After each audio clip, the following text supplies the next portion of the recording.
Etapa sensoriomotora de Jean Piaget, que es un grande, ¿no? de la psicología, y es imposible que no lo trabajemos así como con cierto detenimiento, ¿no? Entonces, platicamos de la etapa sensoriomotora, voy a comentar algunos temas y ya lo vamos complementando. Evidentemente, para Piaget, lo que perfecciona o el desarrollo cognitivo y nuestro pensamiento se va produciendo a través de esquemas, ¿no? Un concepto central en Piaget son los esquemas, ¿no? ¿Qué es un esquema? Estoy dando definiciones y conceptos importantes, ¿no? Un esquema básicamente es una forma que tenemos de representarnos el mundo, ¿sí? Y nuestra interacción con ese mundo. Ese es un esquema cognitivo, ¿sí? ¿Okay? Por ejemplo, pues voy a ir con un niño un poquito más grande para que más o menos entendamos la idea, ¿sí? Cuando yo le digo al niño, dibújame un árbol, seguramente el niño lo que va a hacer es que me va a representar una figura de un árbol que aparte no existe. O sea, nunca va a dibujar un árbol real, sino dibuja un esquema de ese árbol, una representación que tiene de ese árbol, ¿no? De tal manera que para Piaget todo nuestro mundo y nuestra interacción con el mundo es de alguna manera una bola de representaciones o de conceptos que tenemos de ese mundo. ¿Sí? Un poco como decía Schopenhauer, nosotros no nos relacionamos con el mundo directamente, sino con el concepto que yo tengo del mundo. ¿Sí? Entonces, desde muy pequeñitos, nosotros nos vamos generando conceptos del mundo en el que vivimos, que nos permiten, evidentemente, interactuar con él. ¿Sí? Ahora, para Piaget, aquí estoy dando como una generalidad de la teoría piagetiana, ¿no? Para Piaget, esos esquemas o conceptos del mundo se van perfeccionando a medida que vamos creciendo, ¿sí? A través de básicamente dos procesos. ¿Sí? Si estoy siendo abstracto, me lo comentan, por favor. A uno de esos procesos, Piaget le llama la asimilación y a otro le llama la acomodación. ¿Sí? ¿Okay? A lo mejor esto es ya un poco consabido por todos ustedes, no lo sé. Pero bueno, lo repaso un poco si no lo es, ¿no? Les pongo un ejemplo de asimilación. ¿Okay? Fíjense. El niño tiene el concepto en su mentecita de lo que es un perro. Ese es un esquema cognitivo. Un perro es un animal que camina en 4 patas. Ese es el esquema que tiene el niño. ¿Okay? Yo llevo al niño al campo.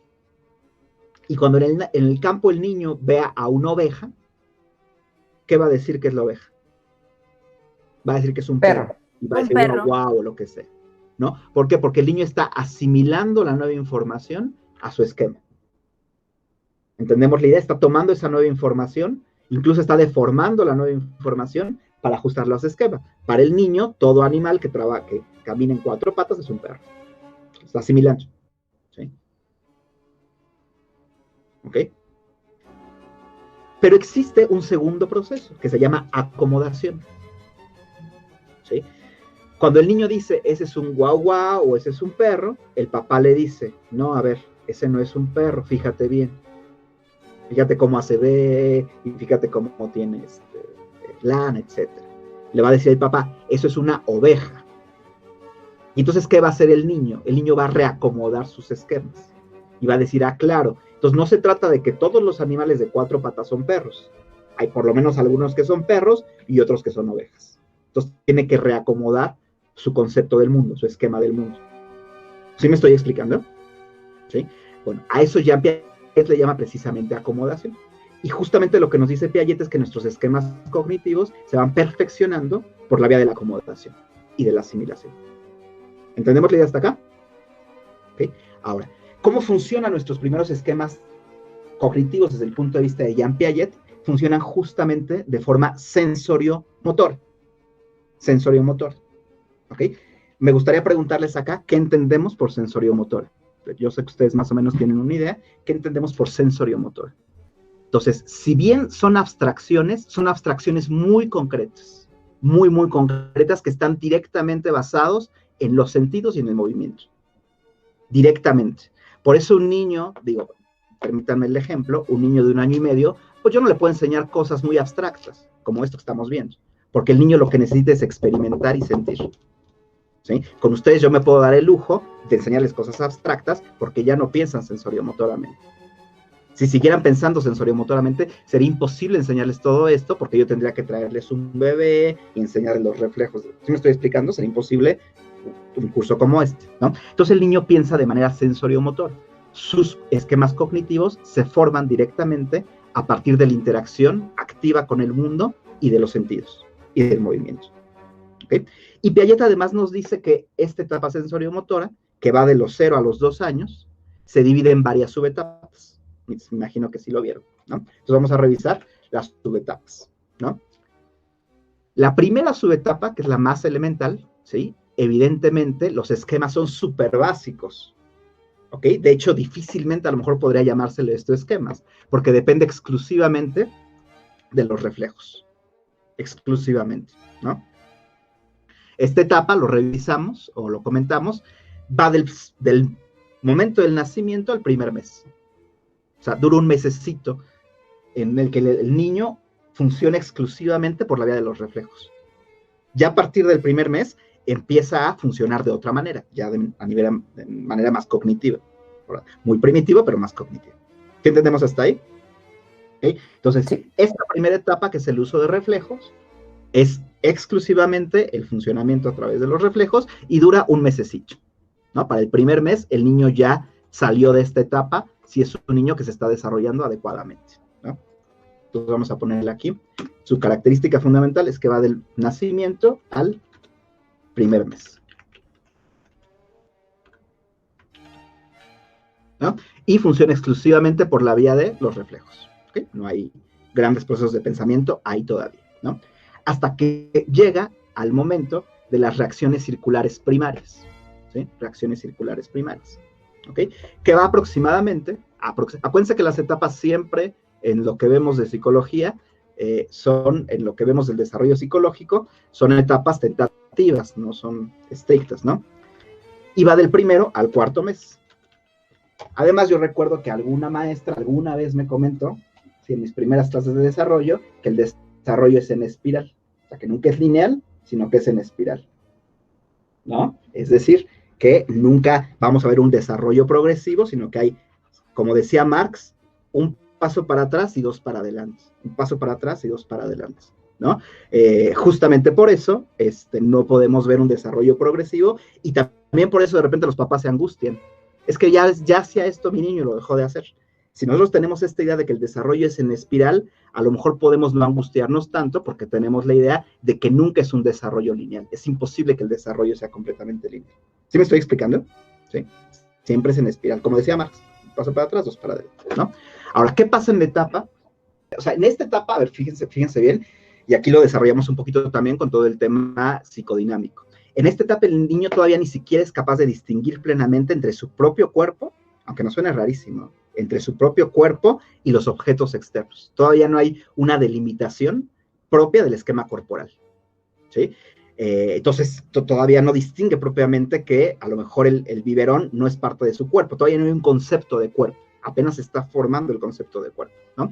En todo caso, del primer al cuarto mes, estas reacciones circulares primarias lo que implican es que el niño tiende a repetir, y lo pongo acá en la pantalla, tiende a repetir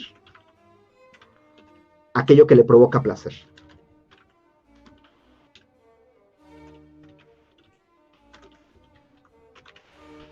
Tiende a repetir aquello que le provoca placer, ¿no? Eso es lo que hace básicamente el niño en esta etapa, ¿sí?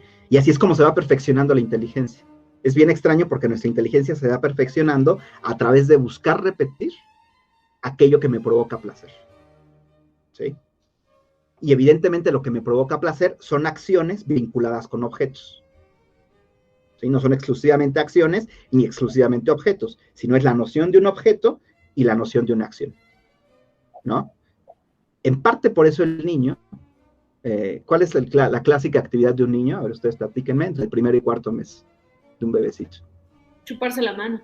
Chuparse la mano. ¿Por qué? Porque tiende a repetir lo que provoca placer.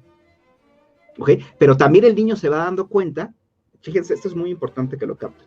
O sea, se chupa la mano porque le provoca placer, pero al mismo tiempo se da cuenta que no es el mismo placer que él obtiene cuando tiene leche.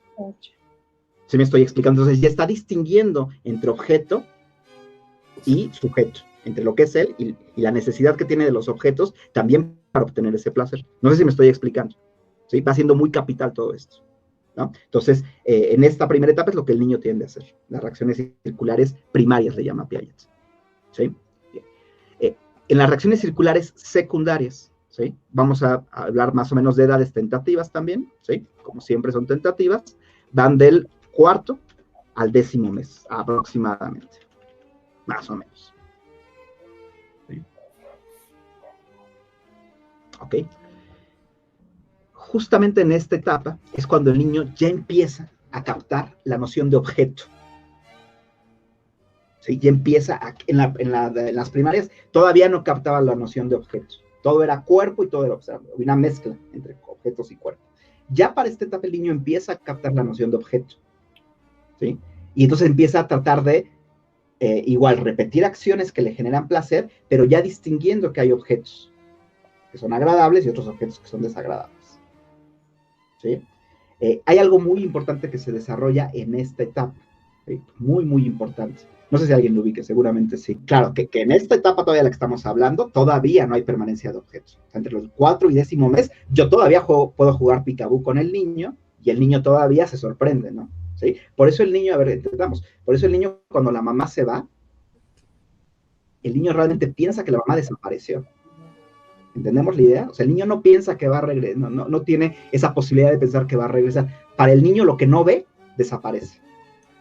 ¿Entendemos la idea? ¿Sí? Por eso el niño experimenta con este juego también que a muchos papás los vuelve loco, que es tener algo y tirarlo. Y entonces el papá lo levanta y se lo da, ¿y qué hace el niño? ¿Sí? Porque el niño está justamente ejercitando con esta noción de la permanencia de objetos. ¿Sí me estoy explicando? ¿Okay? Que todavía no está plenamente desarrollada, se empieza a desarrollar, ¿sí? Ya para el 10º mes está bastante desarrollado, ¿sí? Pero es algo que se va desarrollando progresivamente, ¿no? Entonces podemos decir que en estas reacciones circulares secundarias, el niño experimenta con los objetos, ya no con su cuerpo, sino con los objetos. ¿Entendemos la diferencia? ¿Sí? Bueno, entonces vamos a ponerle como característica, les propongo, que si aquí se repiten experiencias en el cuerpo, en las primarias,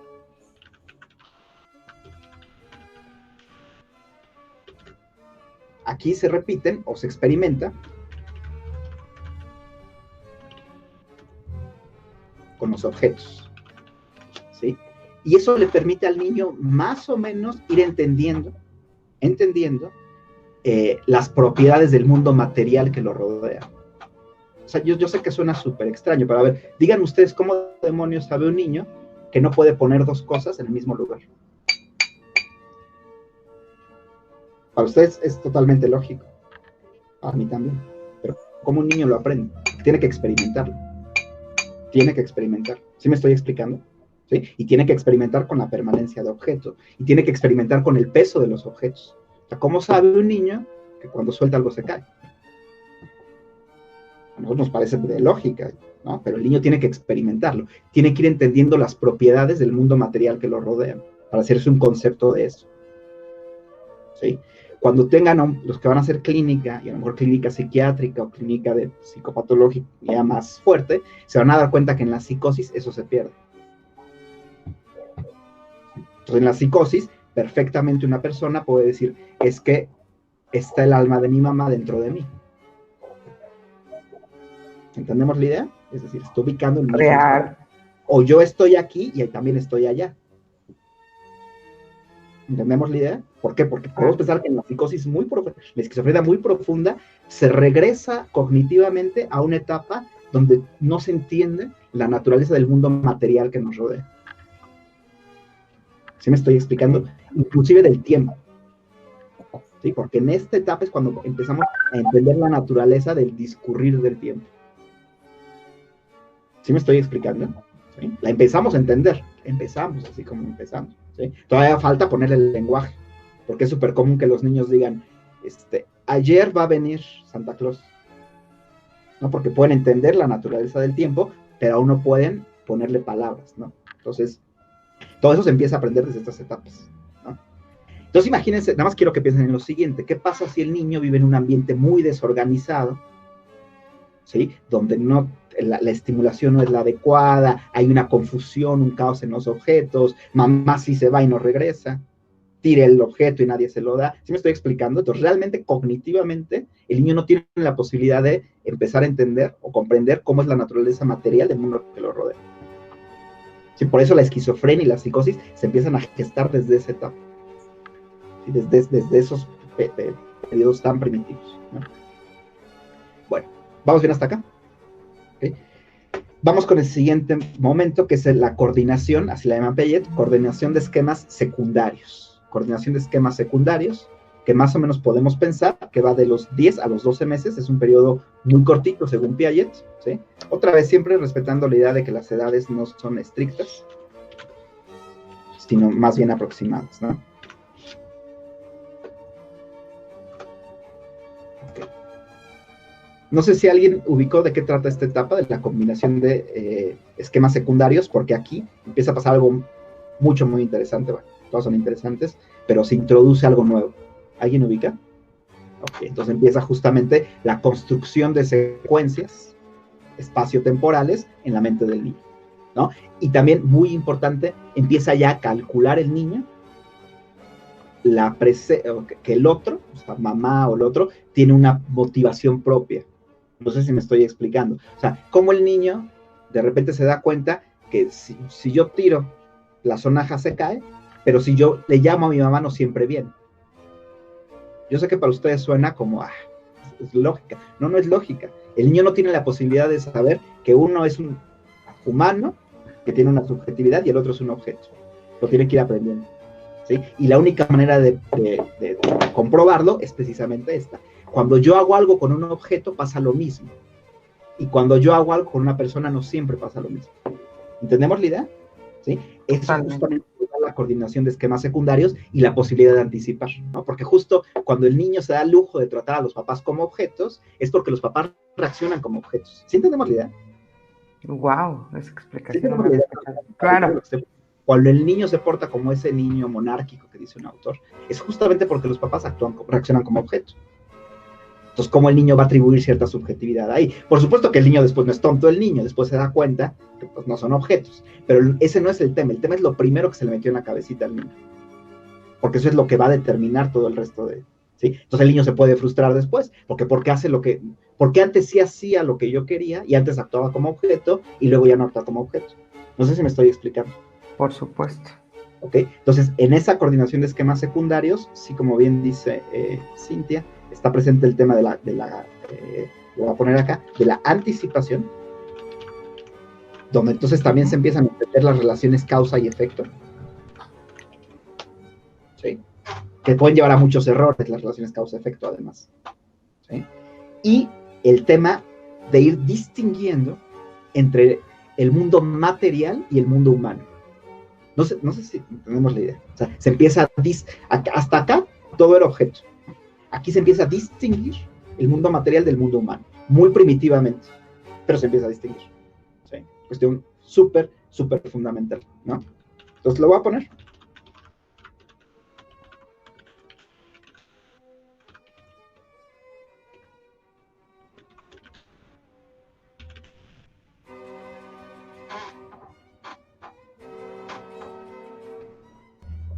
Vamos entonces con el tercer momento, ¿sí? Que es las terceras, digamos, reacciones circulares, que van de los 12 a los 18 meses aproximadamente. ¿Quién me platica un poco cuál es la característica fundamental acá? ¿O cómo lo entendería? De lo que revisaron, etcétera. Justamente no. Ni es experimentar nuevas cosas, que sí lo hace el niño, ni es, o sea, sí es resolver, no es resolver problemas propiamente, sino es, escúchenme lo que les voy a decir, lo voy a decir aunque le suene muy, ¿cómo se llama? Atrevido, y ahorita lo comentamos, es manipular variables. A eso se refiere Piaget. O sea, el niño tiene esta capacidad muy primigenia de manipular variables. Aunque no entienda qué demonios es una variable, ¿sí? No entienda cómo funciona el método experimental, porque no lo entiende, pero el niño, su mente empieza a funcionar así. A ver, si yo aviento esto fuerte, ¿qué va a pasar? Y si lo aviento más quedito, ¿qué va a pasar? Si lo aviento más quedito, ¿sí me estoy explicando? ¿Sí? Entonces, ya no es solo el tema de comprender causa-efecto, Y no es solo el tema de que estoy yo manipulando objetos porque me generan placer o interacciono con los otros para ver, sino realmente ya aquí empieza a manipular variables el niño y ve qué efecto tiene esa manipulación de variables. ¿Sí me estoy explicando? Entonces, realmente a eso se refiere Piaget con experimentar. Ojo, porque no, el niño experimenta desde el principio. El niño siempre le llama más la atención lo que no ha visto. Nuevas experiencias los niños casi siempre buscan. Bueno, ahorita vamos a revisar esa parte. ¿Sí? Pero no se trata de nuevas experiencias, se trata realmente de hacer sus muy primitivos diseños experimentales. Muy, muy primitivos. ¿Sí me estoy explicando? ¿Sí?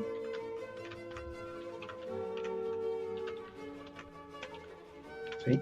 Eso le permite perfeccionar. ¿Sí? Eso es experimentar. ¿Sí? Ojo, porque cuando se hablan de experimentar, sí les voy a... que lo piensen así. Eso es experimentar en este contexto. Manipular variables para ver qué efectos tiene.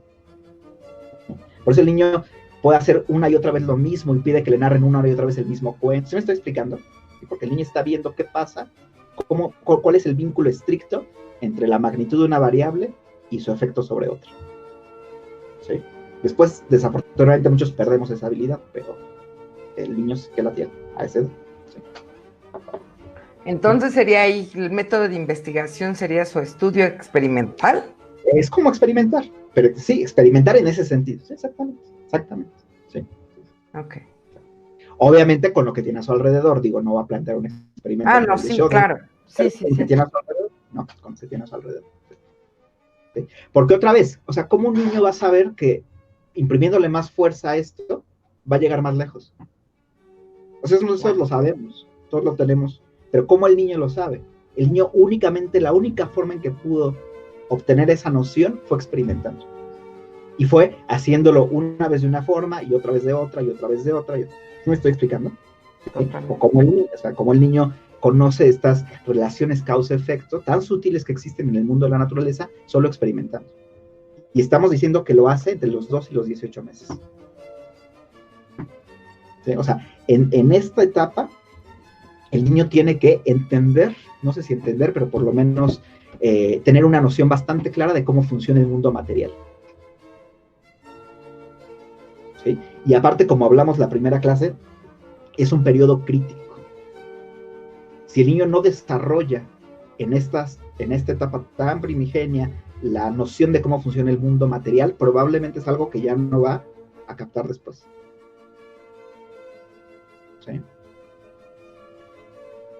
Por eso el jugar con plastilina, o sea, todos estos juguetitos que se inventa la tía Martita, los inventa con cierta razón, porque justamente todo eso le permite al niño experimentar, ¿no? Hasta que llega al último momento, que es el momento de las combinaciones mentales, ¿no? Que va aproximadamente de los 18 a los 24 meses, aprox, ¿sí? Y justamente lo que les decía yo la vez pasada respecto, a ver si alguien se acuerda, ¿cómo sabemos que el niño ya está haciendo combinaciones mentales? Hay un evento que tiene que ver con el juego simbólico. El juego simbólico. A ver, esto es precioso, ¿eh? O sea, el niño pierde el interés hasta cierto punto por el mundo material. El mundo material es el mundo de lo concreto. Y empieza a desarrollar interés por el mundo simbólico. El mundo de los símbolos. ¿Sí se dan cuenta la diferencia? Es abismal, ¿eh? Es abismal. Porque el niño que vive centrado, déjenme decirlo así, en el mundo material, es el niño que, es un ejemplo un poco, a lo mejor, exagerado, pero es el niño que no puede aprender con fórmulas matemáticas. Porque una fórmula matemática ya es simbólica. ¿Sí? Es el niño que siempre está diciendo, ¿y esto cómo se aplica? Pues a ver. No todo tiene aplicación. ¿Sí me estoy explicando? ¿Sí? ¿Por qué? Porque en este momento es cuando el niño dice, ya entendí el mundo material. Obviamente no lo dice. Entendí el mundo material, ahora me interesa saber cómo funciona el mundo simbólico, el mundo de los símbolos, que es el mundo del lenguaje. Nada más y nada más que el mundo del lenguaje. ¿Sí me estoy explicando? ¿Sí? Entonces el juego simbólico nos dice que el niño ya entra ahí. ¿Sí? El niño simbólico, y hay otra situación que creo que alguien llegó a comentar. ¿Mandé? Limitación diferida. Exactamente, limitación diferida. ¿Sí? Que es algo complejísimo cognitivamente, la imitación diferida. ¿Sí? Funciona distinta a la imitación presencial que la diferida. ¿Sí? ¿Cómo funciona la imitación presencial? Papá se está rasurando, pues yo lo hago lo mismo. Pero ahí están en juego las neuronas espejo. ¿Okay? En limitación diferida ya no están en juego las neuronas espejo. Ya está en juego la evocación en la memoria de algo que vi y que entonces yo copio. ¿Sí me estoy explicando? Hay una enorme diferencia entre funcionar en función, valga la redundancia, de las neuronas espejo, ¿sí? Porque los animales funcionan con neuronas espejo perfectamente bien. ¿Sí me estoy explicando? ¿Sí? Cuando ustedes llegan a un lugar nuevo, así que no conocen a nadie, sus neuronas espejo se activan y lo que decía la tía Martita, al lugar al que hicieres, haz lo que vieres, empiezas a copiar. ¿Sí? Cuando están muy ansiosos, las neuronas espejo funcionan, porque son las primeras que nos permiten adaptarnos. Pero para poder jugar en el juego simbólico, o sea, en el mundo simbólico, necesito algo más que la mera especularización. ¿Sí entendemos la idea? Sí, necesito algo más. Y eso me lo da, o sea, el indicador de que eso ya existe es limitación diferente. ¿Sí? Porque entonces el niño se puede poner en el lugar de papá, que es distinto a imitar a papá. ¿Sí me estoy explicando? O sea, imitar a papá es necesito que él esté presente para hacer lo que hace. Ponerme en el lugar de papá es no necesito que el señor esté, puedo ponerme ahí. ¿Entendemos la idea? ¿Sí? Okay. Entonces, limitación diferida es un logro, no es un logro, digamos, sino es una evidencia de que el niño ya está listo para entrar al siguiente momento cognitivo. ¿Sí? Que desgraciadamente no lo vamos a trabajar ahorita, porque así nos toca cuando realizamos la siguiente parte del desarrollo, ¿sí? Pero ya cuando el niño tiene esto, juego simbólico, imitación diferida, yo puedo decir, el niño ya comprendió del mundo material mucho lo que tenía que entender, ahora está interesado en otro tipo de mundo, que es el mundo simbólico.